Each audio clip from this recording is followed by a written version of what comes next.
ओ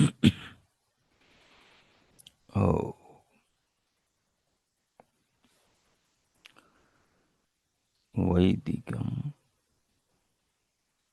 अमृत ध्यान साधना प्रभात सत्संग में आप सभी साधक साधिकाओं का, उपासक उपासिकाओं का हार्दिक स्वागत है। आइए पूर्व की भांति आज के ब्रह्म मुहूर्त में, आज की ब्रह्म वेला में भी हम उन महान प्रभु पार ब्रह्म परमेश्वर सच्चिदानंद स्वरूप भगवान के महान गुणों का गान करते हुए उनकी कृपाओं को जीवन में धारण करते हुए भगवान से मिले जीवन को, शरीर को, शरीर के भीतर की व्यवस्था और अंग प्रत्यंगों को अनुभव करते हुए, विचारते हुए अपने हृदय को, अंतःकरण को पावन करें, पवित्र करें, जिससे हमारा जीवन, हमारी आत्मा, हमारा अंतःकरण भगवान के भाव से सदैव भरा रहे। जीवन को भगवान का मानकर जीने का ख्याल हमारे भीतर बना रहे।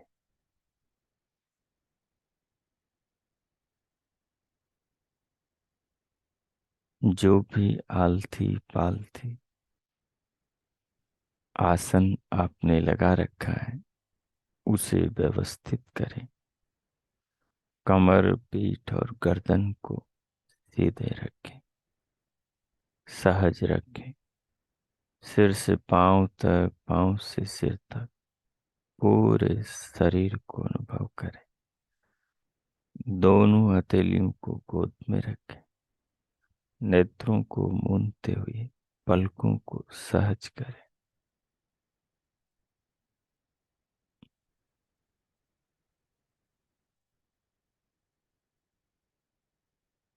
तदुपरांत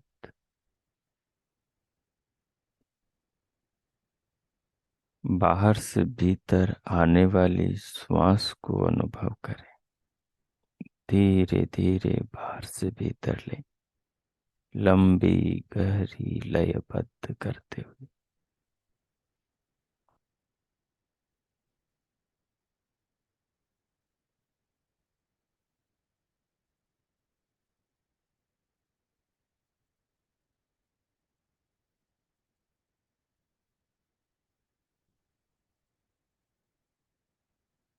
श्वास को लेते हुए श्वास के साथ साथ दिव्य नाद को सुने।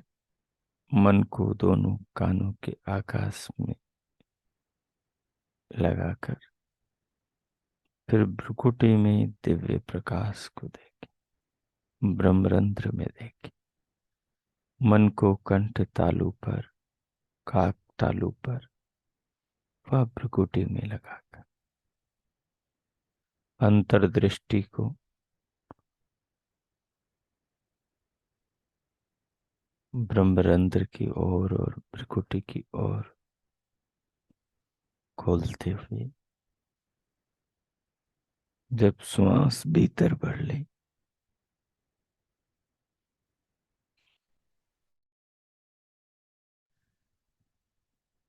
जब श्वास भीतर बढ़ ले तो फिर मानसिक रूप से परमात्मा के ओम नाम का मानस जप करें। जप करते हुए जप को, जप के साथ शरीर को अनुभव करें। शरीर और जप के साथ दिव्य नाद को, दिव्य प्रकाश को अनुभव करें। इन सब को अनुभव करते हुए अनुभविता अपनी आत्मा को अनुभव करें। ये सब अनुभव जिस विज्ञान व्यवस्था नियमों से मिल रहे हैं, उन सबको अनुभव करें और इनके निर्माता परमात्मा को उनकी व्यवस्थाओं के द्वारा, उनकी कृपाओं के द्वारा महसूस करें जीवन में, और उनके धन्यवाद के भावों से अपने हृदय को उनके प्रति ओतप्रोत करें। मैं मौन होता हूँ। 5 मिनट आप इस प्रकार प्रयोग करें और अपने अंतर जगत को, अंतःकरण को परमात्मा की भक्ति के भावों से, आत्म अनुभूति से, परमात्मा की कृपा शरीर और इस जीवन के भाव से भरे अनुभव करते हुए ओम कीजिए।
हो।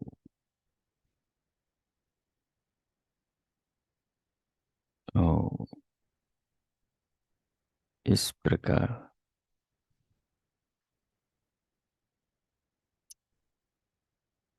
प्रभु नाम का मानस जप करते हुए दिव्य नाद दिव्य प्रकाश सुनते और देखते हुए पूरी देह को अनुभव करते हुए नाद को, प्रकाश को, शरीर को, प्रभु नाम को अनुभव करने वाले अनुभविता आत्मा को अनुभव करते हुए परमात्मा के भाव से हृदय को, अंतकरण को पावन करते हुए अब भगवान के भाव से स्वयं को ओतप्रोत रखते हुए भीतर से बाहर स्क्रीन पर लाए।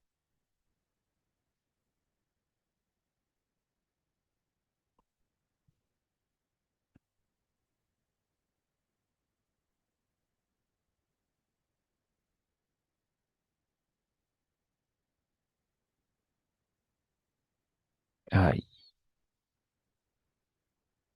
विगत दिवस हम श्वेताश्वतर उपनिषद के छठे अध्याय के 11वें श्लोक को समझ रहे थे, जिसमें परमात्मा के निर्गुण स्वरूप के बारे में बताया था। निर्गुण और सगुण स्वरूप के बारे। आज हम 12वें श्लोक में परमात्मा का आवास कहाँ पर है, परमात्मा का निवास कहाँ पर है, परमात्मा कहाँ रहते हैं, इस बारे में जानेंगे। श्लोक बहुत ही प्यारा है, बहुत ही सरल है, बहुत ही सरलता से समझ में आने जैसा है और बहुत ही सरल शब्दों में श्लोक है। तो देखिए, एको वशी निष्क्रियाणाम बहुनाम एकम बीजम बहुधा यः करोति तम आत्मस्थम ये नुपश्यन्ति धीरा तेषां सुखम शाश्वतम नेतरेषाम्। एको वशी निष्क्रियाणाम बहुनाम एकम बीजम बहुधा यः करोति तम आत्मस्थम ये नुपश्यन्ति धीरा तेषां सुखम शाश्वतम नेतरेषाम्।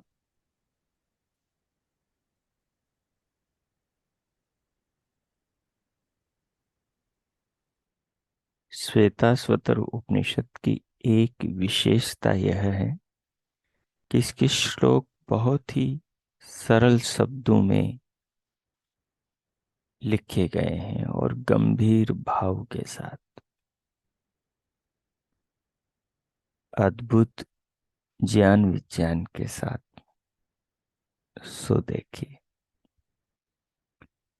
आज हम श्लोक और उसके भावों को, पदार्थों को पढ़ने के बाद ध्यान विशेष करेंगे। एकह यानी एक, अकेला ही, बहुनाम निष्क्रियाणाम बहुत से निष्क्रिय क्रिया विहीन जड़ पदार्थों को, क्रिया शून्य पदार्थों को भी वशी ही अपने वश में रखने वाला है। कौन? एक है, एक अकेला परमात्मा ही, जिसको कल हमने पढ़ा था कि वो एक देव है, दिव्य गुणों वाला है, समस्त पदार्थों में दिव्यता भरने वाला है, उनको दिव्य बनाने वाला है। तो वो समस्त जड़ पदार्थों को, क्रिया शून्य पदार्थों को या क्रिया वाले जड़ पदार्थों को अपने वश में रखने वाला है। जैसे पृथ्वी में क्रिया, सूर्य में क्रिया, जल में क्रिया, अग्नि में क्रिया, सब में क्रियाएं हो रही।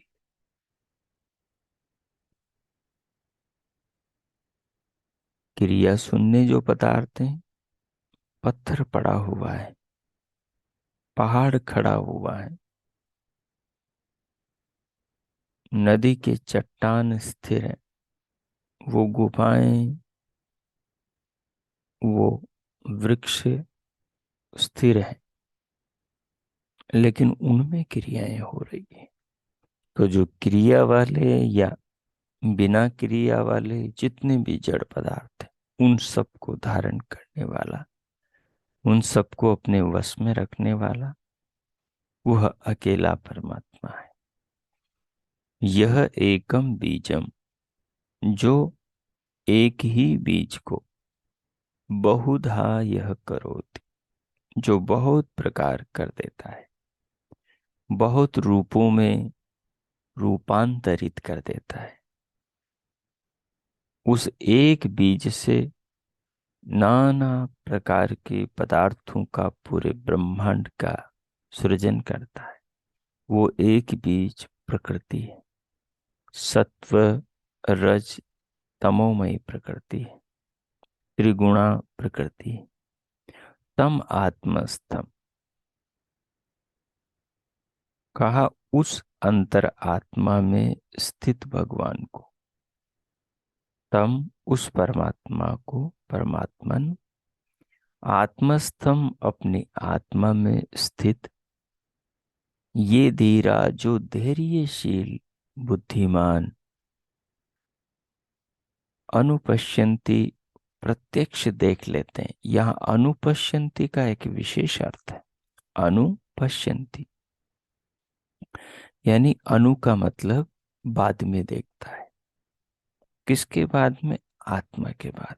परमात्मा को आत्मा के बाद में ही देखा जाता है। आत्म ज्ञान के बाद परमात्मा का ज्ञान होता है। आत्म साक्षात्कार के बाद परमात्मा साक्षात्कार का अनुभव होता है।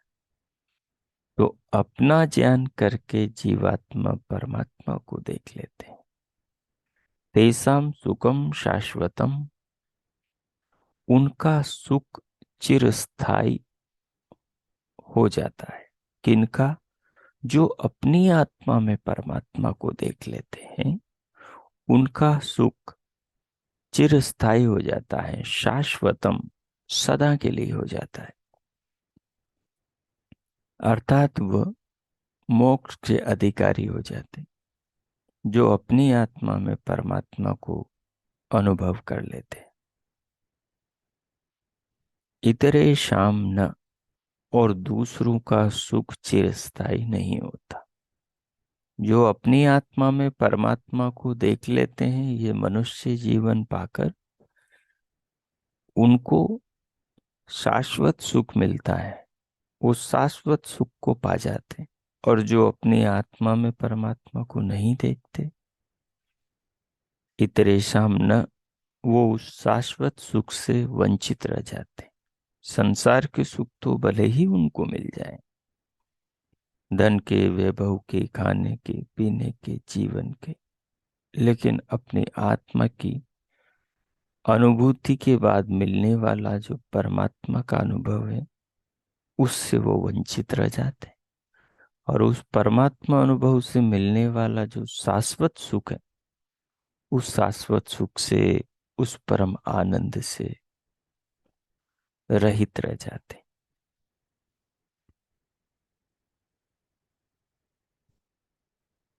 अब यहाँ कुछ विशेष है। स्वामी दयानंद सरस्वती जी ने, जैसा कि मैंने श्वेता स्वतर जब हमने प्रारंभ किया था तब भी निवेदन किया था आपको, कि महर्षि ने सत्यार्थ प्रकाश में जो प्रमाण दिए हैं, उन प्रमाणों को देखने के बाद यदि आप श्वेताश्वतर उपनिषद का अवलोकन करेंगे, तो आपको ऐसा लगेगा कि श्वेताश्वतर उपनिषद के श्लोकों का जो ज्ञान है, जो उनमें संदेश है, उस संदेश को स्वामी जी ने जगह जगह सत्यार्थ प्रकाश में आत्मा, परमात्मा और प्रकृति के सिद्धांत को स्थापित करने के लिए नाना रूपों में कम ज्यादा रखा है। देखिए, विशेष यहाँ जीवात्मा के अंदर ईश्वर की स्थिति बतलाने के लिए जो आत्मस्थम पद प्रयोग है, इससे महर्षि दयानंद सरस्वती का मंतव्य विशेष रूप से पुष्ट होता है। अथवा कहना चाहिए कि महर्षि दयानंद जी भी अपने लेखों से उपनिषद द्वारा निर्दिष्ट विचार का ही संपोषण करते हैं। ऋषिवर ईश्वर की सर्वव्यापकता को मानकर जीव के अंदर भी ईश्वर को व्यापक मानते हैं। विषय की गंभीरता को ध्यान में रखकर यहाँ पुनरुक्ति उनके उल्लेख प्रस्तुत किए जा रहे हैं। जैसे लोहा स्थूल अग्नि सूक्ष्म होता है, जैसे लोहा स्थूल होता है और अग्नि सूक्ष्म होता है। इस कारण से लोहे में विद्युत अग्नि व्यापक होकर एक ही अवकाश में दोनों रहते हैं। वैसे जीव परमेश्वर से स्थूल और परमेश्वर जीव से सूक्ष्म होने से परमेश्वर व्यापक और जीव व्याप्य है। जैसे यह व्याप्य व्यापक संबंध जीव ईश्वर का है, वैसे ही सेव्य सेवक आराध्य आधे आधार आधे स्वामी भृत्य राजा प्रजा और पिता पुत्र आदि संबंध भी आत्मा और परमात्मा के हैं। वे आगे फिर लिखते हैं कि समाधि दशा में जब योगी को परमेश्वर प्रत्यक्ष होता है, तब वह कहता है कि यह जो मेरे में व्यापक है, वही ब्रह्म सर्वत्र व्यापक है। इसलिए जो आजकल के वेदांती जीव ब्रह्म की एकता कहते हैं, वे वेदांत शास्त्र को नहीं जानते। प्रत्येक सृष्टि के आरंभ में जब ईश्वर महर्षियों के हृदय में वेदों का प्रकाश करता है, ज्ञान देता है, तब वह उनके अंदर रहता हुआ अपने आत्मस्थ रूप से ही महर्षियों को वेद ज्ञान देता है। महर्षि जी सत्यार्थ प्रकाश के 7वें समोल्लास में दर्शाते हैं, जब परमेश्वर निराकार सर्वव्यापक है, तो अपनी अखिल वेद विद्या का उपदेश जीवस्त स्वरूप से जीवात्मा में प्रकाशित कर देता है।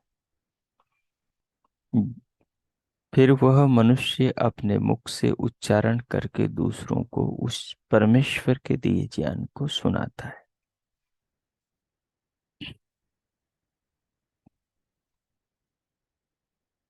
अब आइए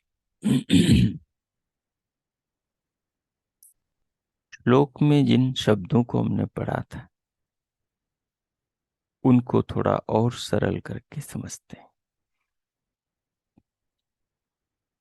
एको वशी निष्क्रियाणाम बहुना, एक परमात्मा ही निष्क्रिय क्रिया विहीन समस्त पदार्थों को, जड़ वस्तुओं को अपने अपने वश में रखता है। सब निष्क्रिय पदार्थ उस परमात्मा के वश में रहते हैं। जो उससे गति पाने वाले, उसकी व्यवस्था में चलने वाले, प्रकृति के परमाणु से बनने वाले जितने भी सूक्ष्म स्थूल जगत में वस्तुएं पदार्थ हैं, वो सब परमात्मा के वश में रहते। परमात्मा के वश में नहीं होते तो ये सौर परिवार के सारे सदस्य पृथ्वी, बुध, बृहस्पति, मंगल, शनि, शुक्र, अरुण, वरुण, यम, ये सब क्या व्यवस्थित क्रम से अपनी अपनी परिधि में चल पाते, या नियम से दिन रात युगों से बनते चले आते? क्या क्रम से ऋतुएं बनती चली आती? क्या क्रम से फसलें पैदा होती? नहीं। क्या क्रम से व्यवस्था से सागर के खारे पानी वाष्प बनकर आकाश में मीठा बनकर वर्षा के रूप में बरसता? ये सब परमात्मा की व्यवस्था में, सब व्यवस्थित होने से, उसके वश में होने से सारे निष्क्रिय पदार्थ क्रियावान हो रहे हैं और परमात्मा के वश में है। बहुनाम जितने भी पदार्थ हैं, हमारे शरीर के अंदर के हो, शरीर के बाहर ब्रह्मांड के अंदर के हो, पिंड ब्रह्मांड के सब पदार्थ, एकम बीजम बहुधा यह करोति, एक बीज को नाना रूपों में रचता है परमात्मा। प्रकृति समस्त जड़ पदार्थों का मूल बीज है।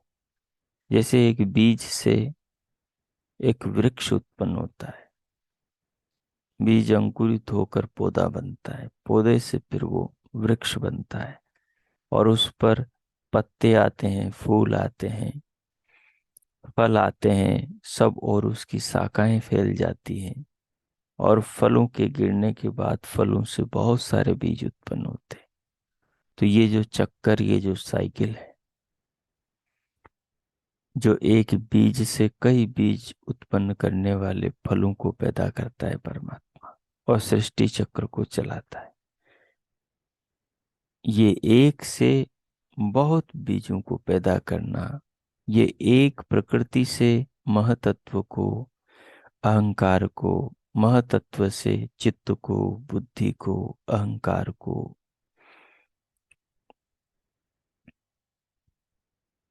और अहंकार से मन को, ज्ञानेंद्रियों को, कर्मेंद्रियों को, तन्मात्राओं को, तन्मात्राओं से स्थूल भूतों को, स्थूल भूतों से इन सारे लोकांतरों को उत्पन्न करता है। तो एकम बीजम बहुधा यह करोति, को करोति, एक वशी, जिसके वश में सारे जड़ पदार्थ हैं, वो परमात्मा करता है। तम आज आत्मस्तम, उस परमात्मा को धीरा आत्मस्तम, जो धीर लोग हैं, जो तपस्वी, योगी, साधक, साधिकाएं हैं, तम आत्मस्थम, उस परमात्मा को अपनी आत्मा में स्थित ये नु पश्यन्ति, जो अपनी आत्मा को जानकर जान लेते हैं, तेसाम सुखम शाश्वतम, उनको शाश्वत सुख की प्राप्ति हो जाती। न इतरेशम, और जो उनके अतिरिक्त जिन्होंने स्वयं को जानकर भगवान को, परमात्मा को नहीं जाना, वो उस शाश्वत सुख को प्राप्त नहीं होते। उन्हें भौतिक भूतों का परिणामी सुख मिलता है, जो बदलता रहता है और जन्म के साथ, मृत्यु के साथ समाप्त हो जाता है। तो ये जो श्लोक का भाव है, इसको आत्मसात करते हुए, इस पर शांति के साथ, धैर्य के साथ, जल्दबाजी न करते हुए अगले 10 मिनट आप ध्यान प्रयोग करें। बहुत सरल शब्द है, शब्दों से सीधा अर्थ निकल रहा है, और इसके भाव में अपने आप को डुबोएं और परमात्मा का चिंतन करें। मैं 10 मिनट मौन होता हूं, आप चिंतन करें, ध्यान में ही प्रयोग करें। ओम कीजिए।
ओ,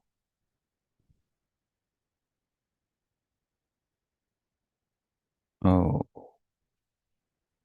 इस प्रकार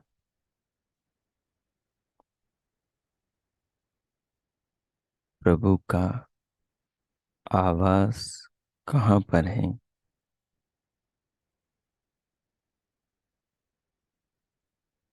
श्लोक के माध्यम से इस तत्व को समझते हुए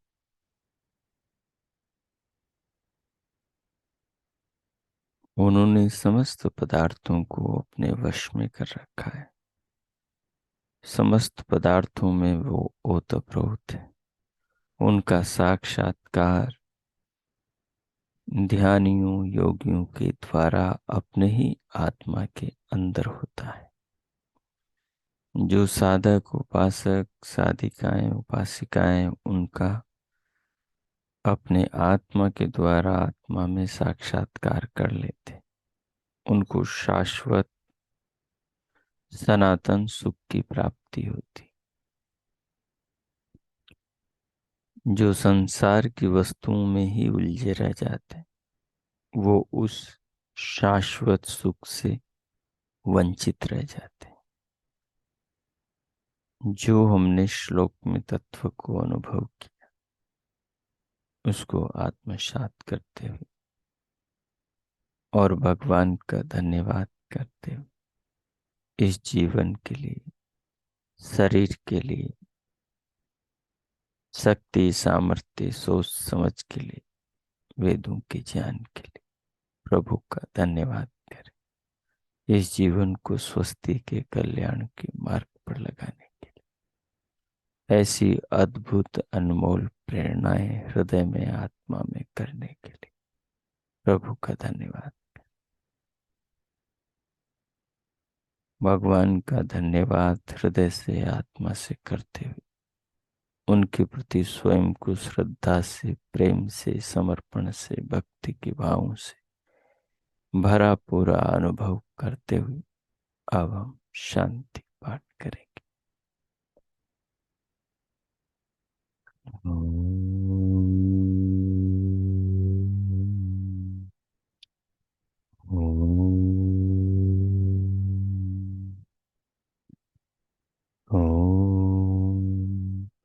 शांति शांति शांति। ओम। आप सबका आज का दिन शुभ हो, मंगलमय हो। प्रभु से सबके लिए बहुत बहुत मंगल कामनाएं, शुभ कामनाएं। इति ओम शम। आप स्वयं को भीतर से बाहर लाएं, दोनों हथेलियों का परस्पर घर्षण करें, पूरे मुखमंडल को स्पर्श करें। फिर इस पावन भाव के साथ भीतर से बाहर आए, उंगलियों के मध्य से पलकें खोलते हुए। अब इससे संबंधित आप में किन्हीं को कुछ पूछना हो पूछ सकते हैं। आपका स्वागत है। ओम।